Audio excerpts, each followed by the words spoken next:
사울의 맹세와 요나단의 용맹함에 대해서 말씀을 나눕니다. 사울의 맹세와 요나단의 용맹함은 여기에 나타난 그대로 표현한 것이고, 오늘 본문의 그 내용을 풀어서 쓰면 사울의 형식적인 경건과, 그것이 사울의 맹세입니다.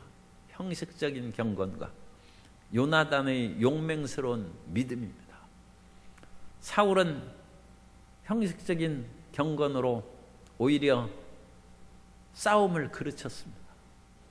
그러나 요나단은 믿음의 용맹한 전진으로 말미암아 그 전쟁을 승리로 이끄는 그런 귀한 역사를 나타냈습니다.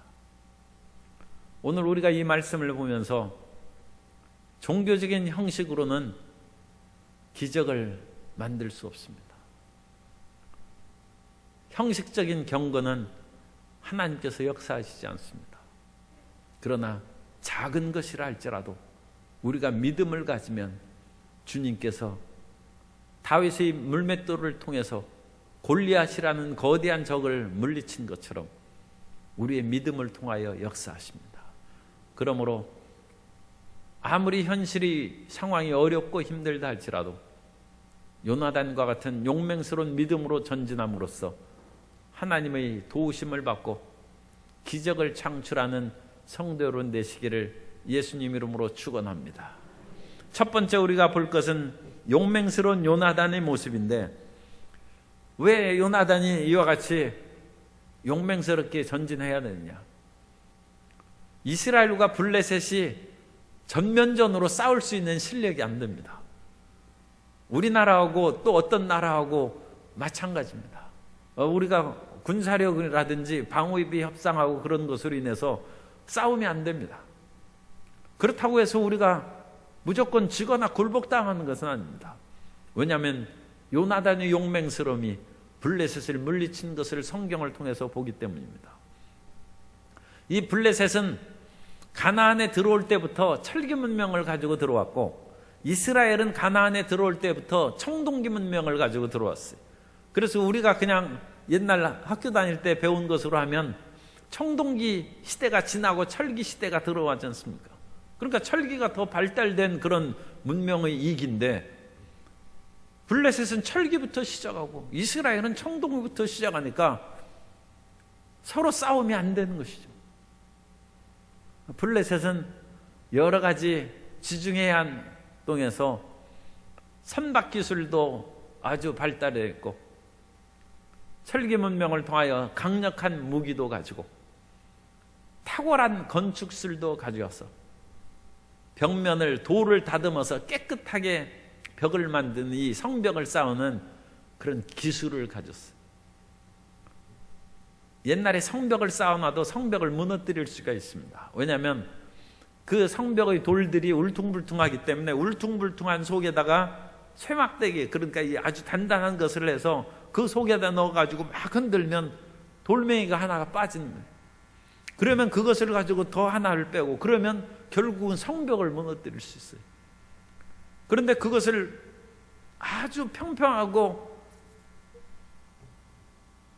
잘 다듬은 돌로 차곡차곡 쌓아놓으면 이 막대기나 이런 그 성벽을 무너뜨리는 공성태라고 합니다만, 그런 것이 들어갈 수가 없죠. 블레셋은 그만큼 강력한 그런 문명의 기술을 가지고 있었습니다. 그래서 사사시대부터 이미 삼손이 붙잡혀가서 죽고 그러는데, 이스라엘이 블레셋하고 싸울 생각을 안 합니다. 왜냐하면 싸워봐야 실력이 안 돼. 사사기 15장 9절에 보면, 이에 블레셋 사람들이 올라와 유다의 진을 치고, 남쪽에서는 가장 강력한 지파가 유다인데 유다의 진을 치고 레히에 가득한지라. 유다 사람들이 이르되 너희가 어찌하여 올라와서 우리를 치느냐?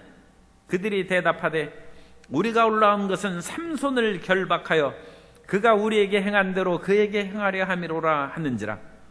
유다 사람 3,000명이 에담 바위 틈에 내려가서 삼손에게 이르되 너는 블레셋 사람이 우리를 다스리는 줄을 알지 못하느냐?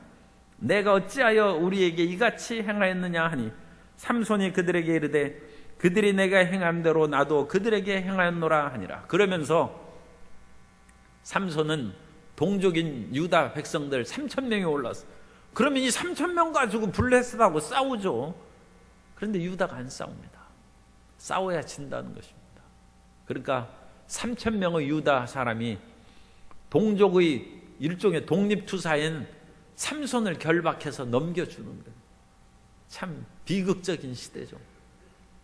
자기 동족이 자기를 괴롭히는 블레셋을 무찌르는 일을 행했는데 그 일을 행하는 사람을 붙잡아다 넘기는 것입니다. 그것도 남쪽에서 가장 강력한 유다 지파에서 그 일을 행한다. 이미 블레셋하고 상대가 안 된다는 것을 알기 때문에 공연히 힘 있는 나라에 대해서 거친 말을 하는 사람 그냥 붙잡아다 갖다 주는 거예요. 그리고 우리나라에 대해서 노하지 말라는 것이, 분노하지 말라는 것이. 사무엘상 4장 1절에 보면 전면전쟁이 한 번 있었어요. 여기는 이제 엘리 제사장의 시대인데 사무엘상 4장 1절 이하에 보면 사무엘이 말이 온 이스라엘에 전파되니라. 이스라엘은 나가서 블레셋 사람들과 싸우려고 에베네셀 곁에 진치고 블레셋 사람들은 아벡에 진쳤더니 블레셋 사람들이 이스라엘에 대하여 전열을 벌리니라. 이제 우리가 옛날에 그 황산벌 전투라든지 뭐 TV나 드라마에서 보는 것처럼 넓은 평야에서 전열을 딱 정비하고 양쪽 군대가 맞부딪혀 싸우는 거예요. 그게 전면전쟁입니다. 그래서 이와 같이 이스라엘에 대해서 전열을 벌리니라. 그 둘이 싸우다가 이스라엘이 블레셋 사람들 앞에서 패하여 그들에게 전쟁에서 죽임을 당한 군사가 4,000명가량이라. 싸우면 안 돼. 그러니까 결국은 하나님의 언약궤를 모시고 가면 전쟁에 이길까 해서 그 믿음도 없는 엘리 두 아들이 홈리와 비느하사가 하나님 언약궤를 모시고 갔다가 언약궤까지 뺏기고 처참하게 자기들은 죽고 그 소식을 들은 엘리 제사장도 죽고 만 거예요. 참 블레셋하고 싸우면 안 됩니다. 이런 슬프고 이스라엘 편에서 보면 비극적인 일이 어찌 있겠습니까? 사울이 왕된 시절에도 사무엘상 13장에 보면 13장 19절 이하에 보면 이스라엘엔 천리개가 없어요. 그때 이스라엘 온 땅에 철공이 없었으니 블레셋 사람들이 말하기를 히브리 사람이 칼이나 창을 만들까 두렵다 하였습니다. 그래서 철 주조 기술이 전수하지 않았어요. 오늘날로 말하면 그 첨단 IT라든지 그런 그 기술이 없었습니다.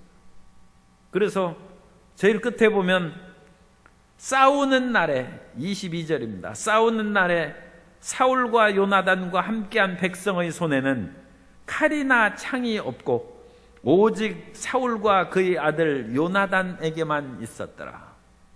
사울과 요나단만 칼이나 창이 있고 나머지는 그럼 무엇을 가지고 싸웁니까?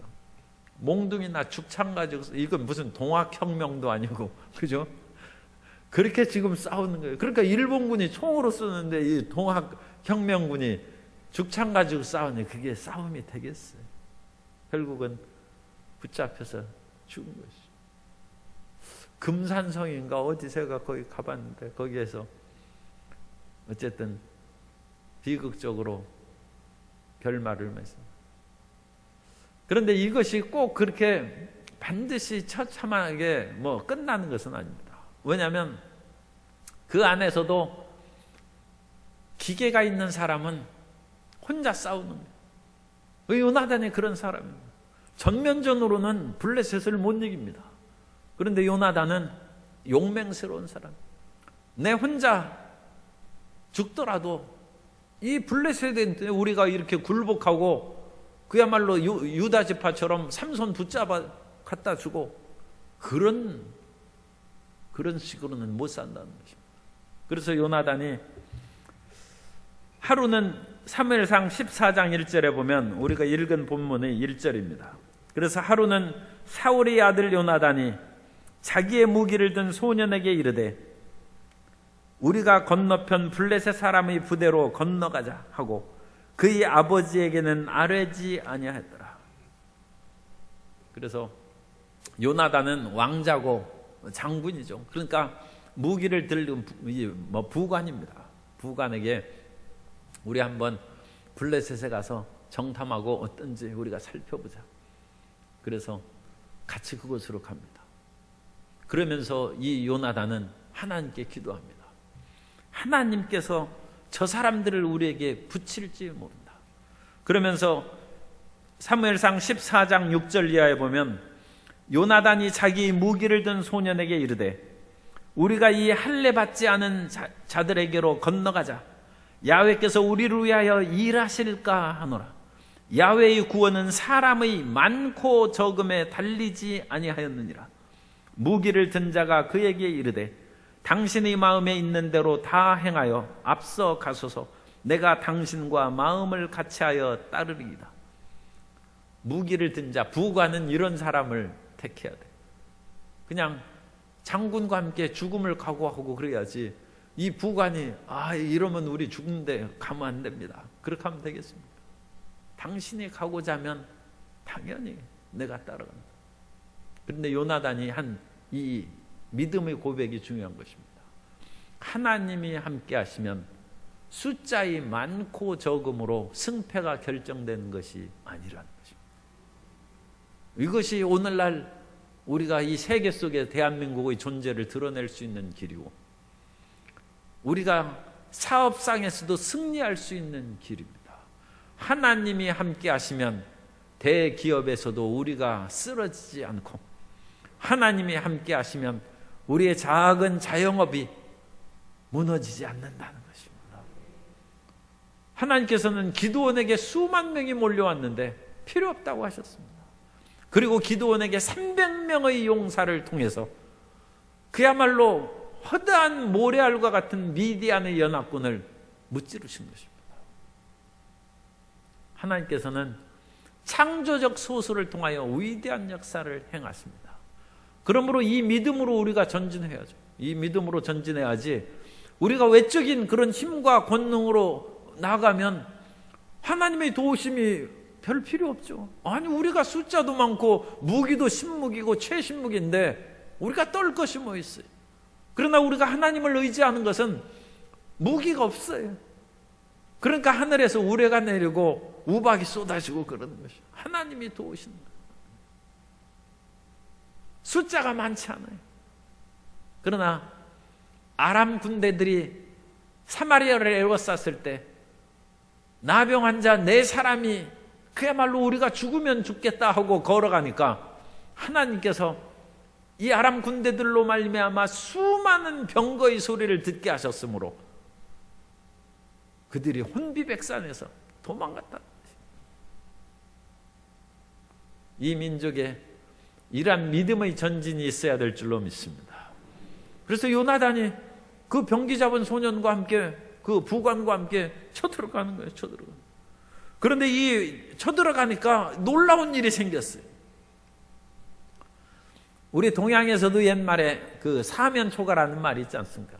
이 한나라하고 초나라 항우가 싸우는데 이 한고조 유방이 이 책사들, 이 모략군들이 많이 있어요. 그래가지고 이 한나라 진영에서 초나라 노래를 하는 거예요. 그러니까 항우가 옛날에 그런 그 손자병법이라든지 그런 공부를 열심히 했으면 좋은데 항우는 힘이 워낙 셌기 때문에 책을 안 읽었다고 그럽니다. 사람이 힘만 세다고 승리할 수는 없습니다. 그래서 적군의 술책에 넘어간 온 사면에 초나라 군사들이 다 도망가가지고 초나라 노래를 부르니까 아니 초나라 군사들이 도망가서 한나라 진영에서 뭐하러 초나라 노래를 부르겠어요. 그 생각해보면 그건 거짓말이지. 그죠? 그 사람들이 도망갔다 할지라도 미안한 마음도 있고 또 한나라 진영에서 초나라를 노래를 부르면 한나라 군사들이 그 가만히 놔두겠습니까? 어리석게 항우가 그냥 넘어가죠. 사람들이 이렇게 빠져나가고 군사들이 사기가 저하됐으니까 내 전쟁에 실패했구나. 그래서 황후가 결국은 그 계략에 말려들어서 전쟁에 패하고 결국 죽고 만 것입니다. 그런데 블레셋 사람들이 이스라엘의 그런 지역까지도 많이 들어왔어요. 우리가 지난 시간에 말씀을 본 것 가운데 보면 사울에게 예언의 영이 임할 때 사무엘이 얘기합니다. 내가 블레셋 진영으로 들어갈 때 예언한 자들을 만날 것이다. 그러니까 예언하는, 하나님의 산에서 예언한 자들은 이스라엘의 그와 같이 백성들이요 선지자들의 무리인데 그곳에 블레셋의 군영이 있다는 것입니다. 그러니까 어떤 나라에 그와 같이 다른 나라의 군대가 주둔하고 있다는 그런 것들도 참 심각한 문제죠. 그런데 블레셋이 바로 코앞에 하나님의 산에 블레셋의 군영이 있어요. 그리고 블레셋 사람들은 거기에서 일하는 사람을 모집했어요. 왜냐하면 블레셋 사람들이 이스라엘을 지금 지배하고, 아까 우리가 읽은 것처럼 유다 지파 사람들이 얘기하지 않습니까? 삼손에게 블레셋이 우리를 다스리는 줄 알지 못하느냐. 그러니까 경제권이라든지 그런 모든 것을 빼앗겼습니다. 제가 아까 그 읽어드린 말씀 가운데 뭐 길게 설명을 안 했습니다만, 그때 이스라엘에 철공이 없었으니 이스라엘 백성들이 뭐 홈이나 낫이나 뭐 그런 여러 가지 것이 무디어지면 블레셋에게 내려갔다고 했습니다. 블레셋은 평지에 있고 이스라엘은 언덕에 있으니까 내려갔다고 표현한 것입니다. 그래서 내려가서 그들의 홈이나 괭이나 그런 삽을 벼리는 것입니다. 날카롭게 이제 다시 벼려서 오는데, 우리 번역에는 그게 안 돼 있는데 돈을 주었다고 돼 있어요. 영어 성경에는 그것이 번역이 돼 있어요. 그래서 우리 성경도 그것을 번역해서 넣으면 좋은데 돈이 나가는 거예요. 아니, 적군에 돈을 주는 거예요. 이스라엘이 블레셋의 철기 그것을 기구를 사야죠. 그러니까 코끼리 밥통 사려면 돈을 줘야죠. 그래서 다른 나라에 돈이 넘어가는 거예요. 블레셋은 원수인데 원수의 나라에 이스라엘 백성들이 농사 지으려니까 청동기로 농사 짓는 거하고 철기로 농사 짓는 거하고 같겠습니까? 호미를 사용해도 그게 틀리죠. 그 이스라엘이 돈을 주면서 그 무뎌진 것을 날카롭게 해가지고 왔다는 것입니다. 블레셋 경제권이 넘어가 있는 거예요. 그러니까 그런 상황에서 오늘날에는 이 군인들이 월급을 많이 받는, 난 옛날에 3,000원 받았어. 3,000원. 그런데 그때에도 미군 부대에 그 군 하는 사람들은 월급을 많이 받았어. 우리나라 사람이 OSI 그 요원으로 들어갔는데 월급을 굉장히 받더라. 더군다나 IMF 때 그 사람의 월급이 달러로 받았는데 이 원화로 바꾸니까 평소 월급보다 2배가 됐다고, 참 좀 신뢰되는 표현입니다만, 그 사람이 IMF 때 웃더라니까요. 월급이 2배로 늘었다. 나라는 망해가는데 그 사람은 달러로 월급을 받아가지고 월급이 2배가 됐어요. 이 말씀을 드리는 것은 그 당시 블레셋에 이스라엘 사람들이 많이 협조했다는 거예요.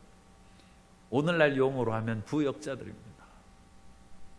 그러나 그 사람들은 월급도 더 주고 경제적인 여건도 있으니까 그 속에서 사는 것입니다. 그리고 블레셋 사람들이 억지로 데려다가도 일을 시켰겠죠.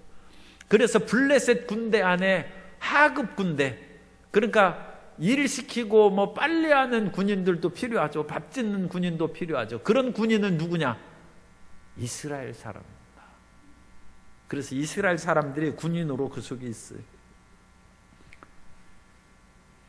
사무엘상 14장 20절 이하에 보면 사울과 그와 함께한 모든 백성이 모여 전장에 가서 본즉 블레셋 사람들이 각각 칼로 자기의 동무들을 침으로 크게 혼란하였더라. 자기의 동무들을 왜 칼로 칩니까? 군복만 똑같이 이 사람들은 블레셋 사람과 이스라엘 사람입니다. 그래서 이스라엘 사람들도 블레셋 군복을 입고 있는데 멀리서 보니까 자기 동무들이 침으로 크게 혼란하였더라. 전에 블레셋 사람들과 함께 하던 히브리 사람이 사방에서 블레셋 사람들과 함께 진영에 들어왔더니, 그죠? 히브리 사람이 블레셋 사람들이 진영에 들어왔더니 그들이 돌이켜 사울과 요나단과 함께한 이스라엘 사람들과 합하였고, 그들이 이제 마지막 사울과 요나단의 군대하고 블레셋이 싸울 때 총뿌리를 거꾸로 돌렸어.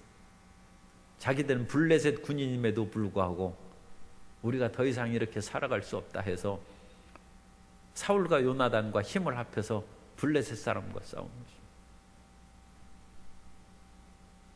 이런 대변혁이 일어나. 그것은 요나단의 용맹스러운 믿음입니다. 요나단의 용맹스러운 믿음, 그리고 우리가 하나님을 철저히 믿는 믿음으로 나아가면 적군에 가담한 사람도 마음을 돌이키고 우리를 돕습니다. 그래서 우리 주변에 아무도 친구가 없어요. 그러나 우리는 믿음으로 살아야 되고 하나님 편에 살아야 되고 나라와 민족을 위해서 살아야 됩니다. 그러면 세상의 여러 가지 경제적인 여건이라든지 자기의 유익을 위해서 오히려 적군에 가담했던, 이런 표현은 뭐 별로 좋지 않은데 어쨌든 토착 왜구들도 변화되고 충성스러운 나라의 그런 애국자로 변화되는 거예요. 그러므로 세상이 다 이러니까 나도 이 세상을 그냥 따라서 살아야지 어찌할 수 있느냐, 그런 마음을 가지면 안 됩니다. 우리는 끝까지 믿음으로 살아야 되고 그 믿음 안에서 나라와 민족을 사랑하는 우리가 돼야 될 줄로 믿습니다. 그러면 내일의 소망이 있습니다. 그러나 그런 사람이 하나도 없이 사라져버리면 그 민족은 망하는 것이고 그 나라는 사라져버릴 것입니다. 그런데 요나단의 이 용맹스러움과 달리 사울은 하나님에 대한 믿음이 별로 없어요. 사울이 버림받은 것은 믿음이 없기 때문에 버림받은 것입니다. 그것은 옛날이나 오늘날이나 마찬가지입니다. 우리가 믿음을 가져야 천국에 가는 것이고 믿음이 없이는 하나님을 기쁘시게 하지 못하는 것입니다. 두 번째, 사울은 하나님에 대한 담대한 믿음이 없었는데 이 담대한 믿음을 가진 그 사람이 주변에 요나단뿐만 아니라 다윗도 있어요. 다윗도 믿음의 사람입니다.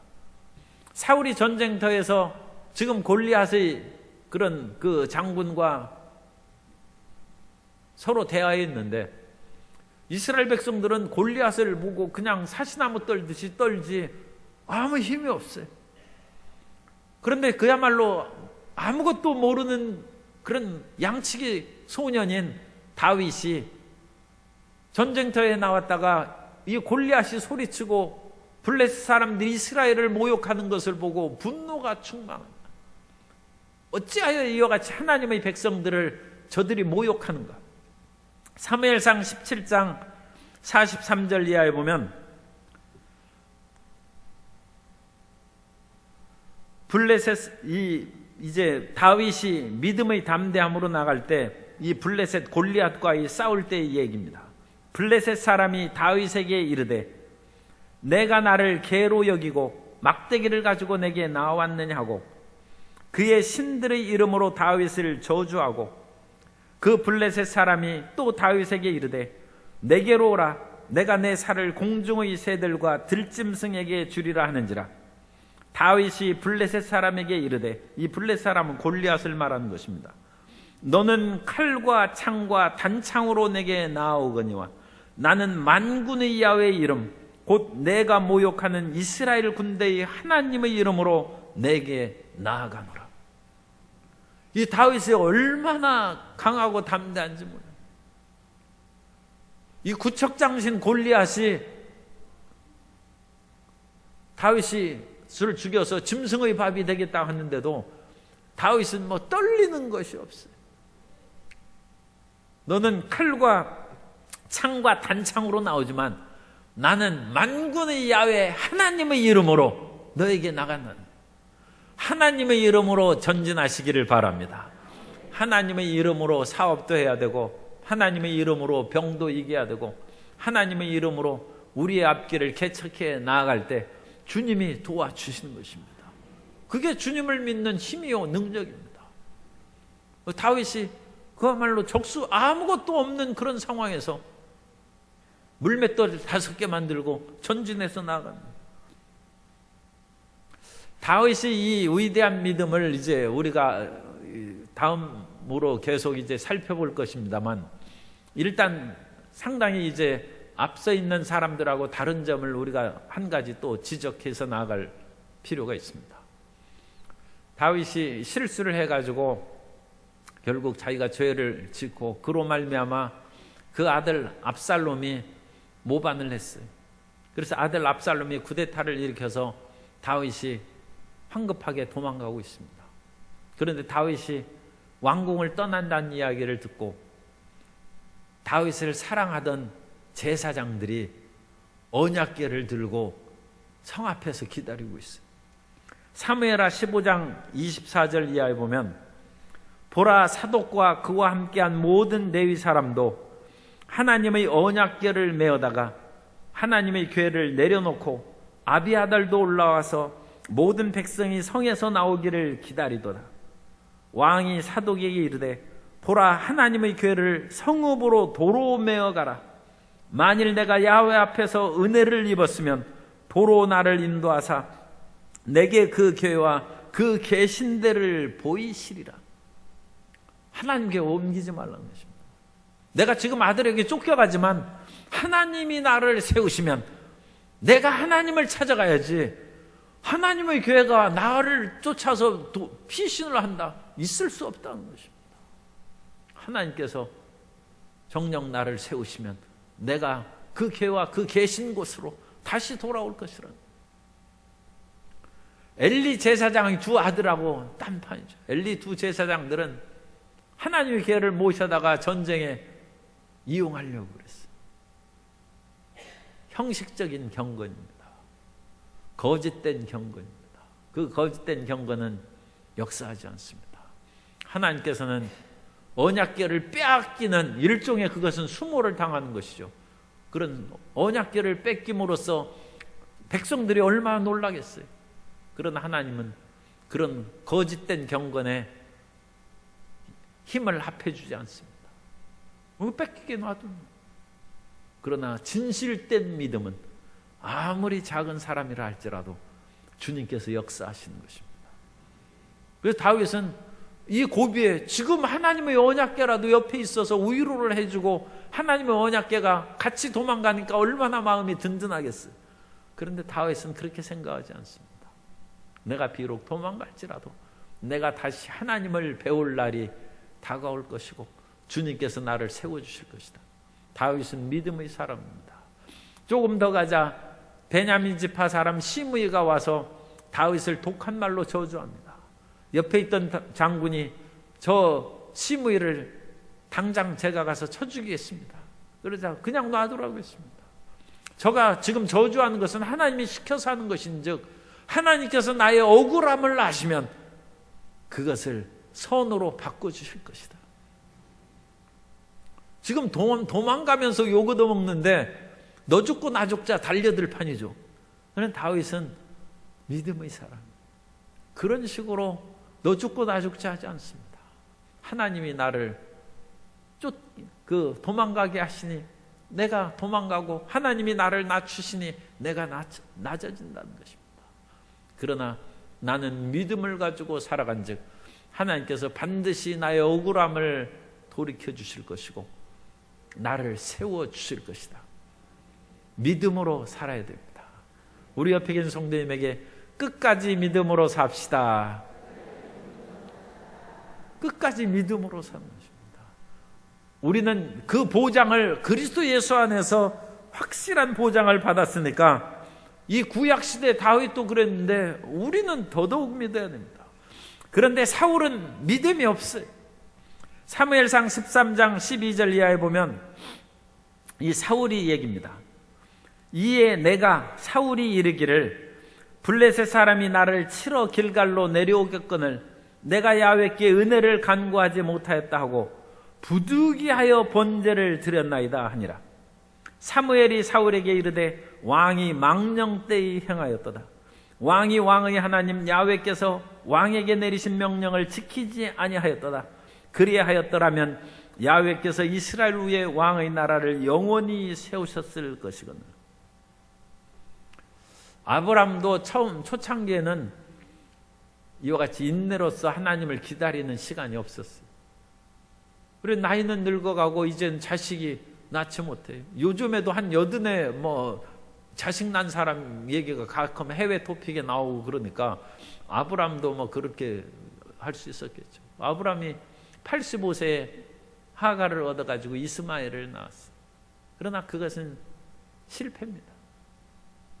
자기 인간적인 생각으로 그것을 한 것이고, 하나님께서는 끝까지 아브라함에게 인내로 기다리라고 하셨는데 아브라함이 10년 만에 기다리다 10년 기다린 것도 상당히 기다린 것이죠.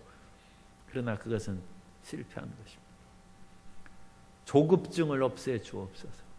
하나님, 내 마음이 조급하지 않게 하여 주옵소서. 하나님은 하나님의 때에 역사하십니다. 하나님이 때까지 끝까지 기다려야 됩니다. 아브라함이 나중에는 믿음의 사람입니다. 아브라함이 이제 하나님의 인도함을 받아서 한 40년 믿었을 때, 그러니까 한 40년은 믿어야 이제 제법 믿음이 되는 것이죠. 이삭을 번제로 드리는데 아브라함이 천하태평이에요. 이삭을 번제로 드리라는 말씀을 듣고 아침 일찍이 일어나서 이삭에게 나무찜을 주고 불 들고 이삭 번제로 드리러 가는 것입니다. 그래서 이삭을 그 모리아산에 놓고 결박해가지고 그를 죽이려 하는데 하나님이 다급하여 외칩니다. 아브라함아, 아브라함아. 이삭에게 손대지 말라는 거죠. 하나님이 좀 천천히 부르셨으면 아마 이삭 죽었을 거예요. 아니, 아브라함이 그런 사람이에요. 하나님이 시키는 대로 한다는, 하나님이 시키는 대로. 그러면서 하나님이 아브라함에게 주신 믿음은 로마서 4장 17절에 사도 바울이 얘기합니다.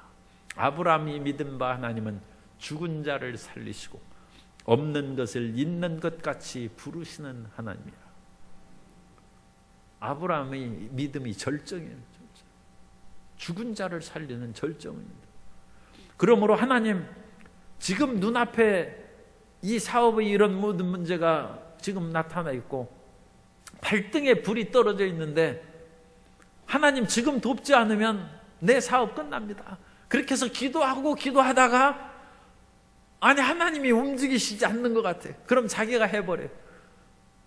실패입니다.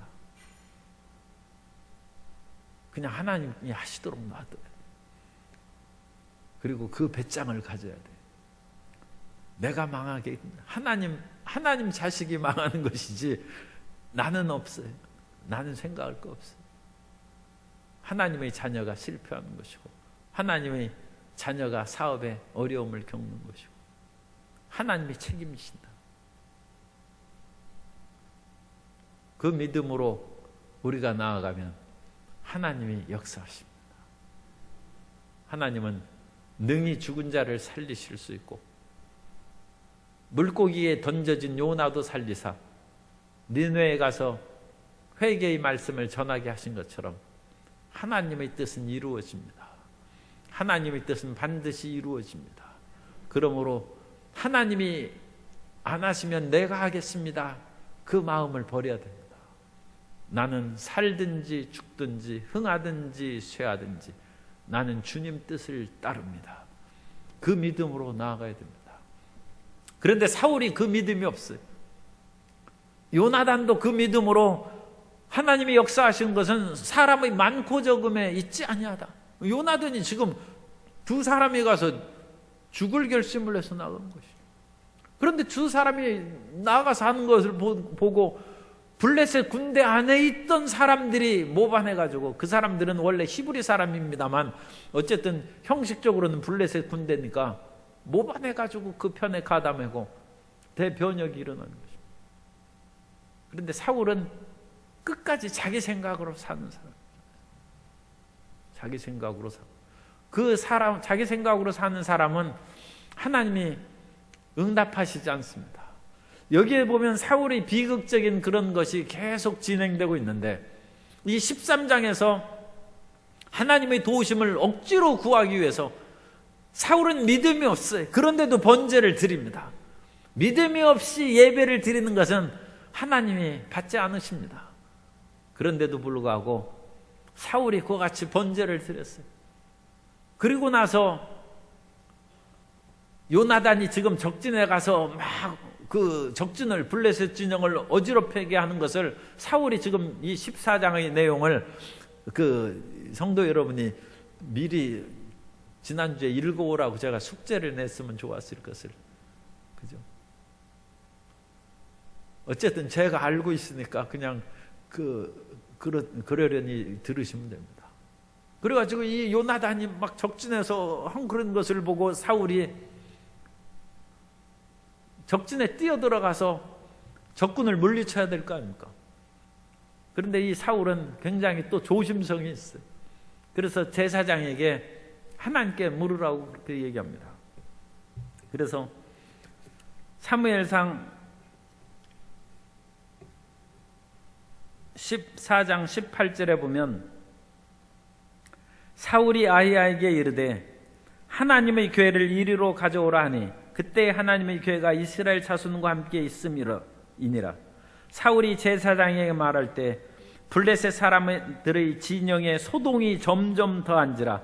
사울이 제사장에게 내 손을 거두라 하고, 이 말씀도 상당히 이해하기 어려운 그 본문인데, 하나님의 그 언약궤에 있는 우림과 둠밈을 통하여 하나님의 뜻을 묻는 것입니다. 그래서 제사장이 그 손으로 우림과 둠밈을 선택해서 뽑아 나오는 것이 이제 가느냐 안 가느냐, 그것을 이제 결정하는 것입니다. 그런데 사울이 제사장에게 그것을 하나님의 뜻을 물었으면 끝까지 기다려야 되는데 적진의 소동이 더 심해지니까 제사장에게 내 손을 거두라 하고 그냥 진격해서 나갔어요. 하나님의 뜻을 물었으면 끝까지 기다려야 돼요. 끝까지. 자기 마음대로 할 것 같으면 처음부터 기도를 말아야죠. 자기 마음대로 할 것 같으면 왜 제사장에게 그걸 묻습니까? 형식적인 경건, 형식적. 신앙생활을 그같이 형식적으로 하고 그야말로 헛된 맹세를 시키고 하면 그 헛된 맹세는 그 다음에 나옵니다. 그리고 나서 하나님 앞에 뜻을 확실히 알지도 않고 적진으로 이제 나아갔어요. 그러다 보니까 사울의 마음이 좀 떨리지 않습니까? 떨릴 때 우리는 무엇을 합니까? 흔히 금식하는 겁니다.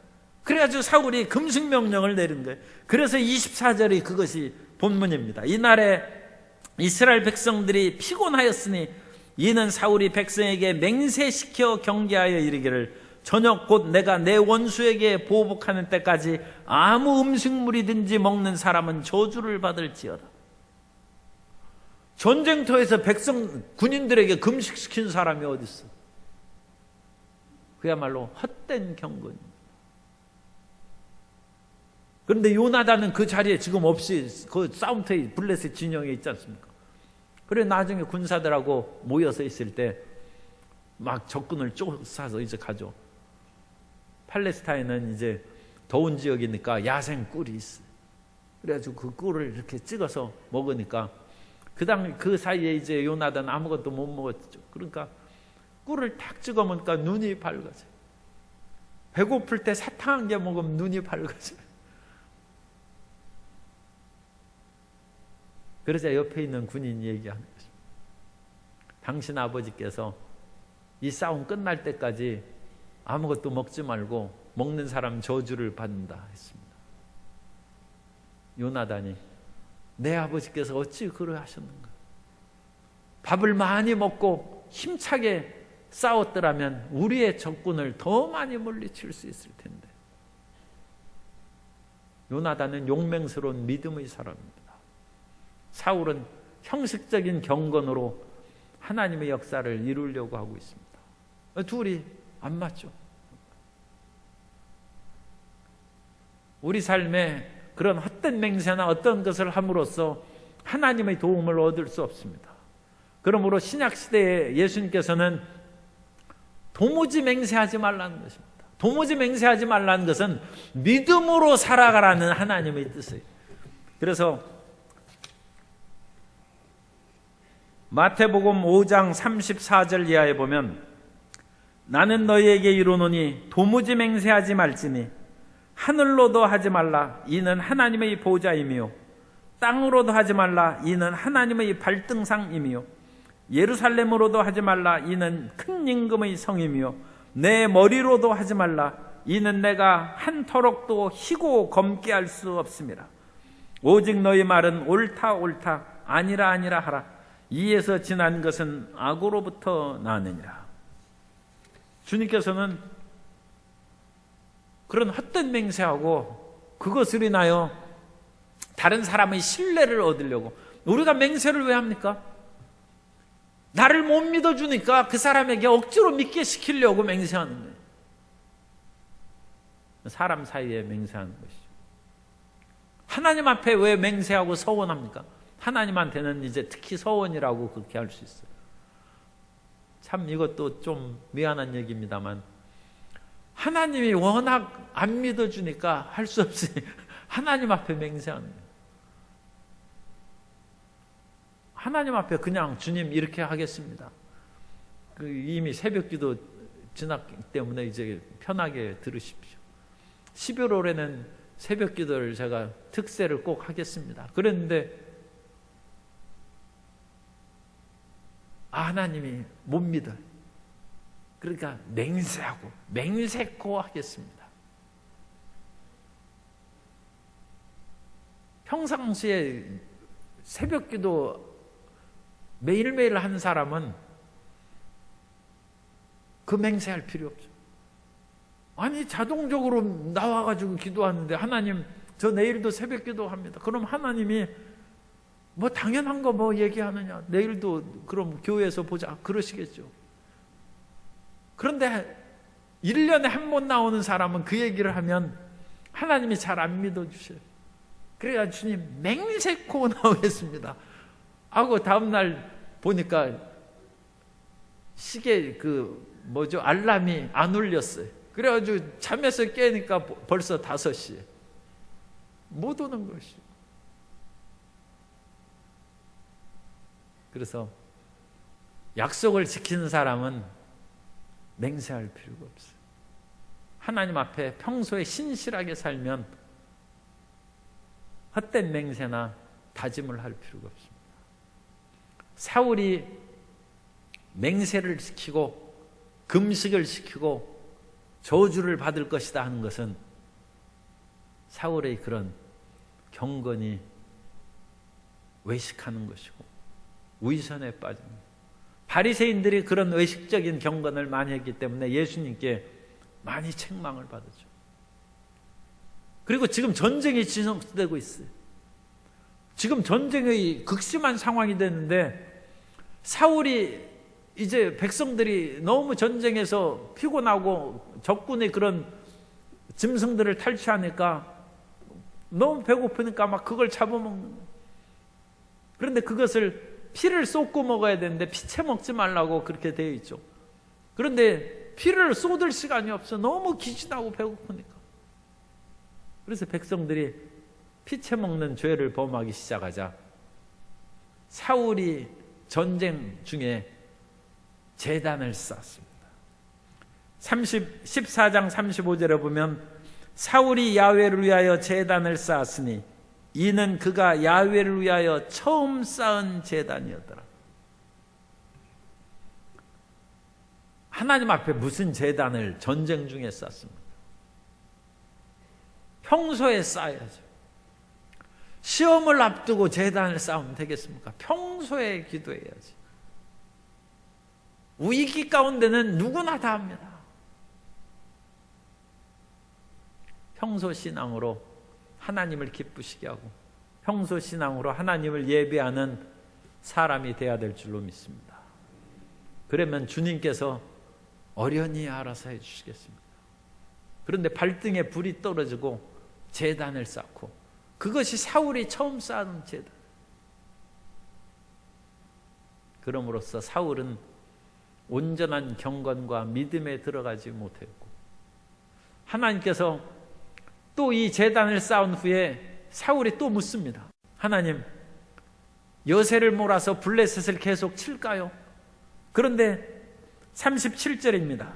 사울이 하나님께 묻자오되 내가 블레셋 사람을 추격하리까 주께서 그들을 이스라엘 손에 넘기시겠나이까 하되 그날에 대답하지 아니하시느니라. 하나님의 대답이 없습니다. 헛된 경건을 버리고 진실하게 서면 하나님이 응답하십니다. 그래서 우리는 하나님의 때에 맞춰야지 내 마음의 조급함으로 인생을 걸고 그를 무슨 모험하고 도박하듯이 그렇게 하면 안 됩니다.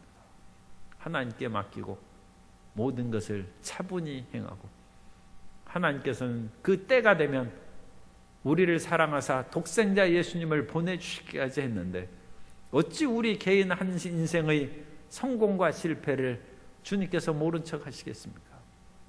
그 아들을 아끼지 않고 우리에게 주시니가 그 아들과 더불어 무엇을 우리에게 주시지 않겠습니까? 모든 것을 우리에게 은사로 주시는 것입니다.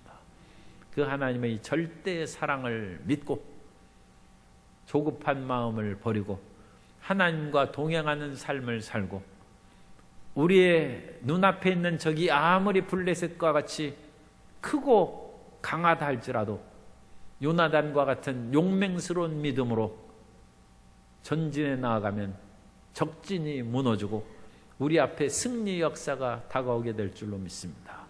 어려운 현실 사회에서 우리 한 사람 한 사람이 그 믿음으로 나아가서 우리 앞에 놓인 경제 문제, 정치 문제, 사회의 문제를 해결해 나아가서 승리함으로써 우리도 살고 우리의 이웃도 덕을 보는 귀한 하나님의 자녀들이 다 되시기를 예수님 이름으로 축원합니다.